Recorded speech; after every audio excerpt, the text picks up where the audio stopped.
Right now, somewhere in your backyard, your driveway cracks, your garden border, your lawn, there are plants growing that you have spent years trying to kill. You've pulled them, sprayed them, smothered them with mulch, and every single spring they come back. What if those plants are more nutritious than anything currently growing in your raised beds? What if the thing you've been destroying is worth more than the thing you've been carefully tending? This video is about 10 common weeds, plants you almost certainly already have, and why they outperform conventional vegetable gardens on calories, vitamins, and medicine. These are plants that cost nothing, need nothing, and return every year whether you want them to or not. Stay with me, because number 3 on this list contains a compound that modern researchers are now studying for its effects on inflammation and chronic pain. And number 1 has been quietly feeding and healing people since before agriculture existed, and it's probably growing in your lawn right now. Subscribe to Natural Healing for daily videos connecting ancient plant wisdom with modern science. Now let's get into it. Here are 10 weeds worth more than your vegetable garden, ranked from remarkable to absolutely extraordinary. Chickweed, the spring survivor. Most people see this small, sprawling plant with tiny white star-shaped flowers and pull it immediately. That's a mistake they've been making every February for years. Chickweed appears in late winter and very early spring, weeks before the last frost date, weeks before any cultivated vegetable can be safely started outside. In any food security scenario, that timing is everything. The most vulnerable period in any growing season is the gap between depleted winter stores and the first real harvest. Chickweed fills that gap completely. It grows when nothing else will. Nutritionally, chickweed delivers vitamin C, calcium, magnesium, and iron. But its medicinal history is just as impressive. Traditional herbalists across Europe and North America used chickweed poultices for skin irritation, minor wounds, and inflammatory skin conditions, a practice that modern research has begun exploring through its demonstrated anti-inflammatory properties. The plant contains saponins and flavonoids that appear to contribute to these effects. Eat it raw in salads. It has a mild flavor similar to baby spinach.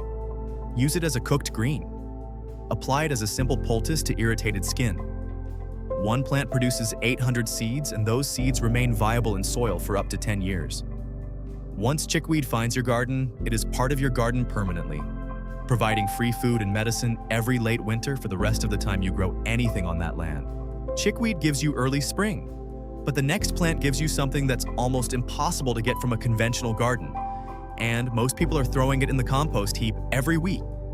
Most people who see purslane think it's some kind of succulent that snuck into their garden bed. They pull it out without a second thought. What they just threw away is one of the most nutritionally complete, edible plants on the planet. Purslane contains between 300 and 400 milligrams of alpha-linolenic acid per 100 gram serving. That is more omega-3 fatty acids than any other leafy green plant on Earth. To put that in context, most people spend $20 to $30 a month on fish oil supplements to hit that number. Purslane gives it to you for free from your garden bed, and it will grow back next week without you doing anything. But here's what makes purslane genuinely remarkable from a medicinal standpoint. Beyond its omega-3 content, purslane is rich in melatonin, the compound your body uses to regulate sleep, at levels significantly higher than most foods. It also contains betalain pigments with antioxidant and anti-inflammatory properties that researchers have only recently begun to characterize. Traditional Middle Eastern and Mediterranean medicine has used purslane for digestive complaints, inflammation, and skin conditions for centuries. Eat it raw in salads. It has a mild, slightly lemony flavor. Sauté it in olive oil. Add it to soups. In Turkey and Greece, it's been a cultivated crop for centuries.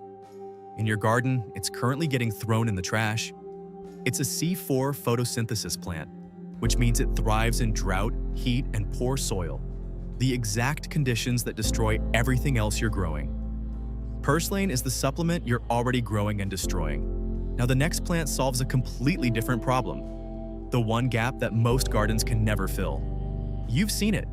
Pale green leaves, powdery white coating on new growth, growing to waist height in any disturbed soil.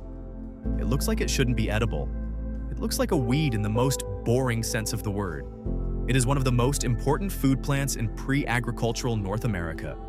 Native American tribes across the continent cultivated lamb's quarters intentionally, harvesting both the leaves and the seeds. Those seeds are tiny and black, similar to quinoa, which makes sense because lamb's quarters and quinoa are in the same plant family. One mature plant produces tens of thousands of seeds in a single season. The leaves contain 4.2 grams of protein per 100 grams raw, more than spinach, along with iron, calcium, riboflavin, and vitamins A and C. Medicinally, lamb's quarters has been used in traditional herbal systems for digestive complaints, skin conditions, and as an anti-inflammatory food. The leaves contain significant amounts of vitamin K, which plays a role in both bone health and the body's inflammatory response. Cook them exactly like spinach. They wilt the same way, taste mild and earthy, and are actually more tender than most cultivated greens. Here's the detail that makes lamb's quarters remarkable from a practical standpoint. It grows in disturbed soil, the kind that surrounds construction sites, vacant lots, roadsides, and crucially, the edges of any garden that's been dug and amended. If you've been building raised beds, lamb's quarters is almost certainly already colonizing the border. And it self-seeds so aggressively that once you have it forever without doing anything. Lamb's quarters feeds you like a grain crop. But the next two plants do something that no vegetable in your raised bed can do. They act as serious medicine. And that's where this list starts to get extraordinary. Wood sorrel looks like clover with heart-shaped leaves. Most people who find it assume it is clover and ignore it. It isn't clover, and you shouldn't ignore it.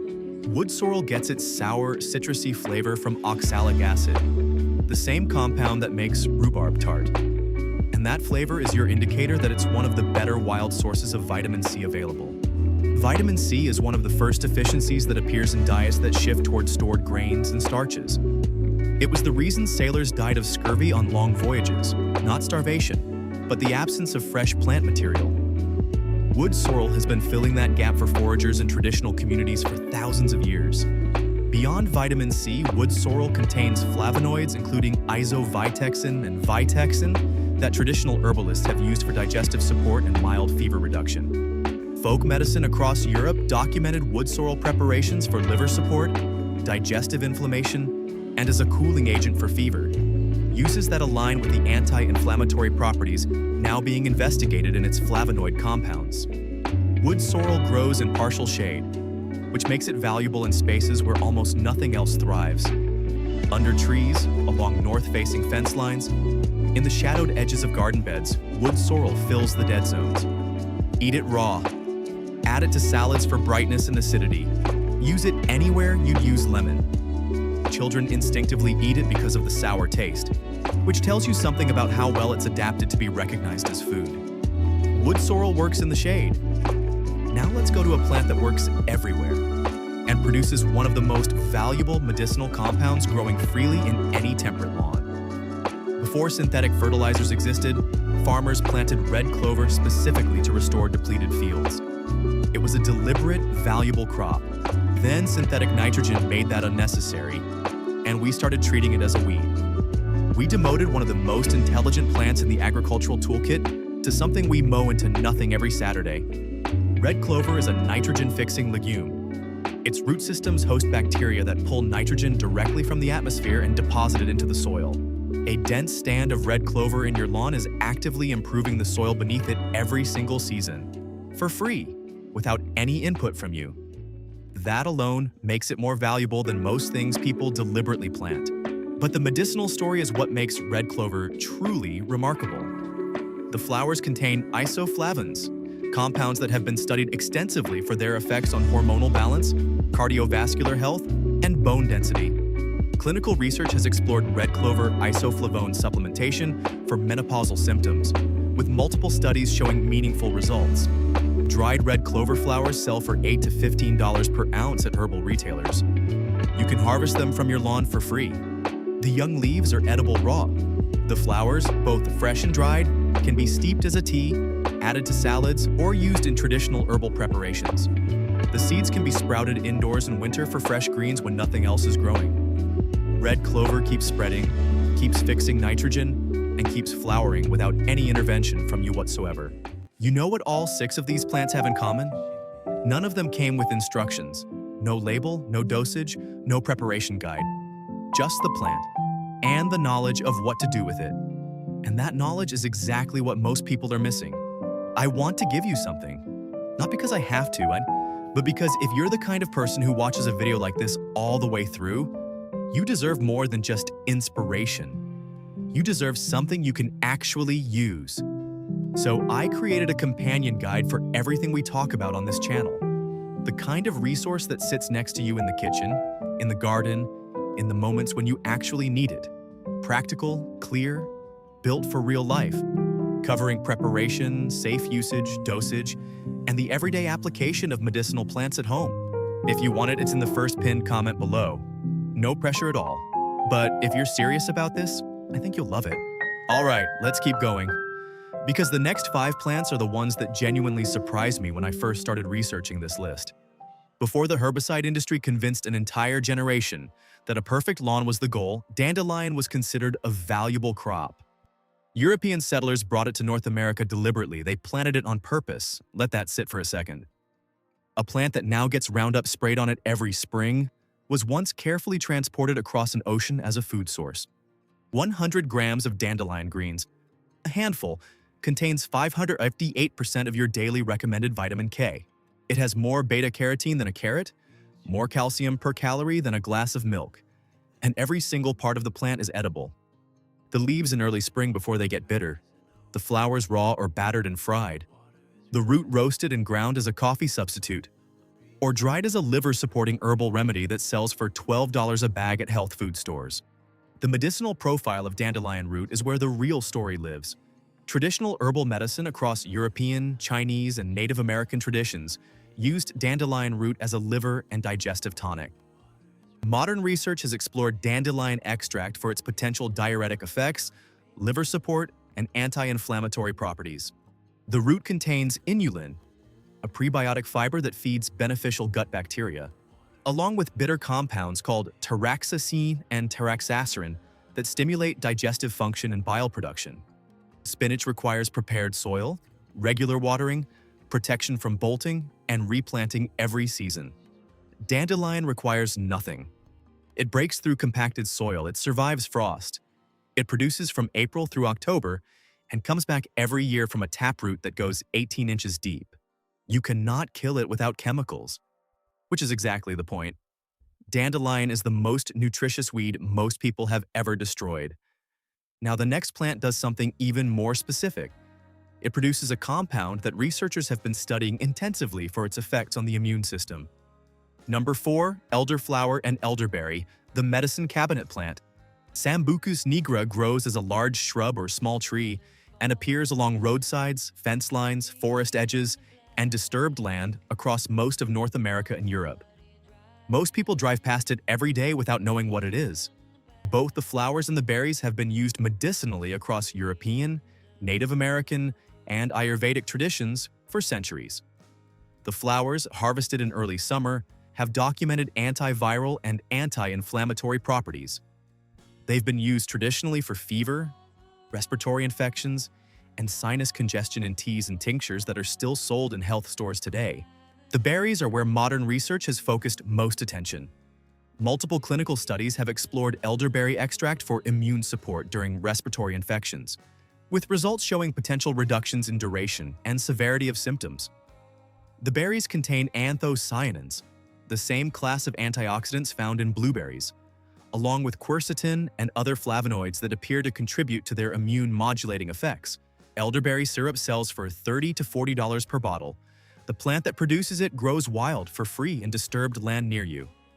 Important note: raw elderberries contain compounds that can cause nausea and should be cooked before consumption. The flowers can be used fresh or dried. This is a plant that rewards knowledge. Once you know what it looks like, you'll see it everywhere you never noticed it before. Elder gives you flowers and berries as medicine. Now the next plant gives you something most people have only seen as a lawn problem. But traditional cultures used it as one of their most trusted healing plants for skin and wounds. Number 3, plantain, the roadside healer. Not the banana relative. Plantago major, the broad-leafed plant growing in every compacted pathway, every driveway edge, every lawn that gets heavy foot traffic. It grows where nothing else survives, which tells you something important about its resilience. Plantain has one of the longest documented medicinal histories of any wild plant in the Western herbal tradition. Native American tribes called it white man's footprint because it followed European settlers everywhere they went, and they quickly adopted it into their own healing systems. Traditional use was primarily topical. Crushed fresh leaves applied directly to insect stings, bee stings, minor wounds, and skin irritation provided rapid, soothing relief that generations of healers observed and documented. Modern research has identified the compounds behind this traditional use. Plantain contains aucubin, an iridoid glycoside with demonstrated anti-inflammatory properties, along with allantoin, a compound that promotes cell proliferation and wound healing that is now used in pharmaceutical skin products.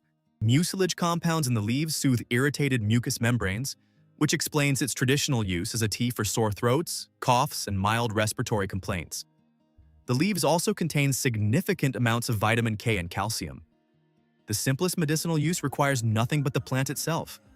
Chew a fresh leaf briefly to break the cell walls, then apply it directly to a sting or minor irritation. The relief is immediate and the mechanism is now well understood.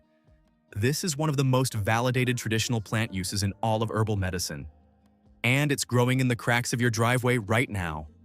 Plantain heals the outside of your body. Number 2 works on the inside. And it produces one of the most commercially valuable medicinal compounds of any plant that grows wild in North America. Number 2, Stinging Nettle, the painful pharmacy. Nobody who has walked through a patch of stinging nettle in shorts has forgotten it. The sting is immediate, intense, and lasts for hours. And that reaction, that powerful biological response your skin has to nettle's compounds, is actually your first clue about how medicinally active this plant is. Urtica dioica has been used as food and medicine across European, Asian, and Native American traditions for thousands of years.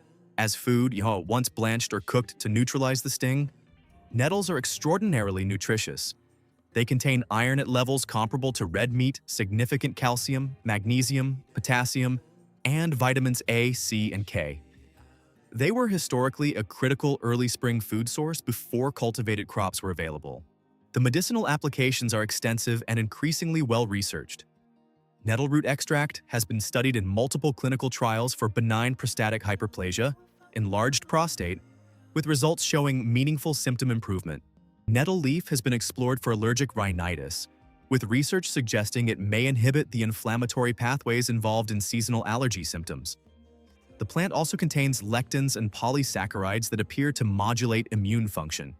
Freeze-dried nettle leaf supplements sell for $20 to $30 per bottle. The plant is free and invasive. Harvest young spring growth with gloves and long sleeves.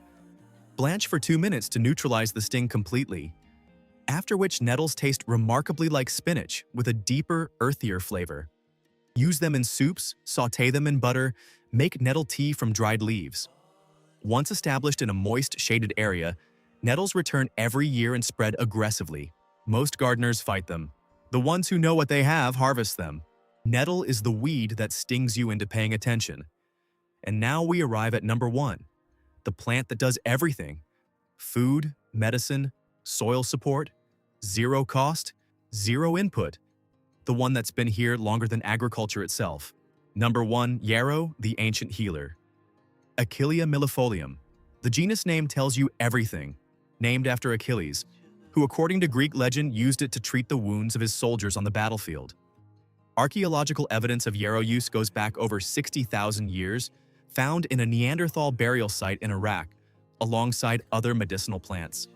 This is the oldest documented medicinal plant in human history.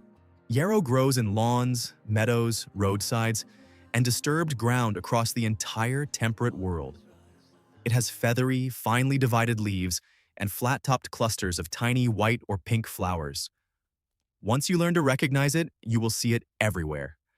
And once you understand what it does, you will never pull it again. The medicinal applications of yarrow are extraordinary in their breadth. Topically, yarrow is one of the most potent natural styptics known, meaning it stops bleeding. Crushed fresh leaves applied to a wound cause blood vessels to constrict and clotting to accelerate. This is the battlefield application that gave it its name and has been documented across virtually every traditional healing culture on Earth. Modern research has confirmed Yarrow's hemostatic properties and identified the compounds responsible, including achillin and achillicin. Internally, Yarrow tea has been used for centuries for fever reduction. It promotes sweating, which is the body's natural mechanism for lowering temperature. It has anti-inflammatory properties that traditional herbalists applied to digestive complaints, menstrual discomfort, and urinary tract support. The plant contains over 120 identified bioactive compounds, including flavonoids, alkaloids, and volatile oils that researchers are still characterizing. As food, young yarrow leaves are edible raw or cooked, with a slightly bitter aromatic flavor. The flowers make a distinctive herbal tea. Yarrow spreads by both seed and rhizome, meaning once established, it covers ground permanently and requires no maintenance whatsoever. Step back and look at what we actually have here. 10 plants. Not one of them costs money. Not one of them requires seeds from a catalog, prepared soil, irrigation, or any growing knowledge beyond being able to recognize them. Combined, they deliver omega-3s, vitamin C, protein, iron, calcium, vitamin K, prebiotic fiber, anti-inflammatory compounds, wound-healing agents, immune support, and nitrogen fertility for your soil. The average American household spends over $500 a year on lawn care. A meaningful portion of that money goes toward killing exactly these plants. We are paying to destroy a free food and medicine system that has been trying to establish itself in our yards for decades. The food system we're protecting our lawns for, the grocery store supply chain, the seed catalogs, the fertilizer inputs, is the fragile one. It's the one that can fail. The weeds are the resilient one. They've survived every ice age, every drought, every agricultural revolution, and they'll survive whatever comes next. The question isn't whether these plants can feed and heal you. They already can. The question is whether you'll let them. Before I wrap this up, I need to tell you something. You just watched 10 weeds, plants you may have been pulling, spraying, and fighting for years, and you stayed through every single one, which tells me you're not just casually curious. You actually want to do something with this knowledge. So here's my way of saying thank you. Everything I know about preparing, using, and getting the most out of medicinal plants at home, I put into a complete practical guide. And right now, for anyone who made it to the end of this video, I'm offering 20% off. Just use the code FULLVIDEO at checkout. You'll find the link in the first pinned comment below. It's not a trick. It's not a countdown timer. It's just my way of rewarding the people who show up and actually pay attention. The code is FULLVIDEO. It's waiting for you in the pinned comment. Drop a comment below and tell me, which of these 10 plants are already growing in your yard right now? And which one surprised you the most? I read every comment and I genuinely want to know what's growing where you live. If this video changed the way you see your lawn, your garden edges, or the plants you've been pulling for years, and please share it with someone who needs to hear it. This is exactly the kind of knowledge that spreads person to person, just like it always has. If you haven't subscribed to Natural Healing yet, hit that subscribe button and ring the notification bell. We post new deep dives every day connecting ancient plant wisdom with modern science. And next week, we're covering the 8 plants traditional healers use specifically for respiratory health, long before there were pharmacies to run to. Until then, look down at your lawn with different eyes. What you've been fighting might be exactly what you need.